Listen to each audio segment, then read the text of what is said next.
The recent amendments to the Fiscal Responsibility Act and other laws by this administration have stifled the creation of adequate buffers necessary to complement the external climate and other financing. You may recall, Mr. Speaker, the amendment made to the Transformational Fund regulations, reducing the contingency fund from 40% to 10% earlier this year. And they claim they're making a lot of revenue and CBI doing so well. But you're reducing contingency fund, so to speak. The opposition leader advanced his argument during his contribution to the 2024 budget debate, reiterating the call for broader, decisive action on climate change. Mr. Speaker, when Hurricanes Ivan and Emily destroyed our country in 2004 and 2005, we had little or no saving to use in the rebuilding process. And we were heavily reliant on loans and support and being beggars through the international community, the donors and friendly governments. We were on our knees. We had no savings. We are therefore urged, and we agreed to have an appropriate saving for future disasters. This we did, as this government itself admitted that they met a pregnant treasury when they got into office. So the impression given by this government that we had no money for contingency is misleading, very misleading. During a recent Beyond the Headlines program, Permanent Secretary within the Ministry of Finance, Mike Sylvester, explained that the fiscal responsibility legislation allows for fiscal buffers. One of the things that we've done, or has been done this year, is the setting aside in a rainy day fund at the central bank, for example, 10% of all the NTF revenues.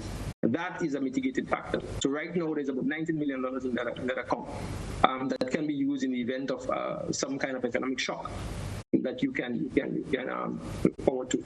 There's also, for example, with the Ball Bank, what is called a catastrophe deferred drawdown option, where it's an insurance. For example, there's a state of emergency, the government can draw down $20 million US to be able to deal with that emergency, localized or otherwise. And this is one of the things that I think this Fiscal Resilience and Fiscal Responsibility Act has helped Grenada in the context that it allows or has allowed for the build-up of fiscal buffers. Meanwhile, Dr. Mitchell said he is looking forward to the implementation of the Loss and Damage Fund, which is one of the achievements of the 28th Conference of Parties, COP28, meeting held recently in Dubai.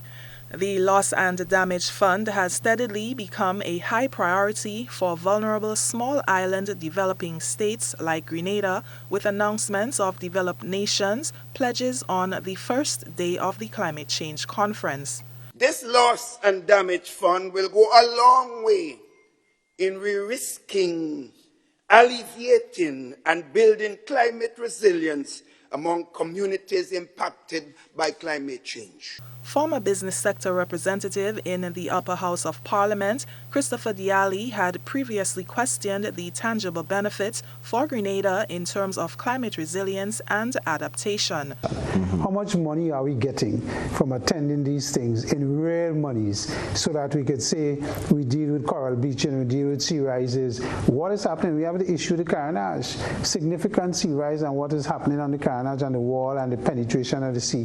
You heard nothing about how we're going to deal with those issues from a climate resilience point of view. How do we have the money to deal with these infrastructural issues that is going to need mitigation and adaptation to get things to happen? I haven't seen the detail of the PSIP program. Even under the section dealing with environmental, there was very little or no mention about resilience and adaptation, except through agriculture. There's a project about agriculture and that, but nothing seriously from an infrastructural point of view how we deal with it. According to Minister for Climate Resilience, Environment and Renewable Energy, Karine James, over $700 million is needed in climate financing to implement projects locally. Reporting for GBN News, I'm Nisha Paul.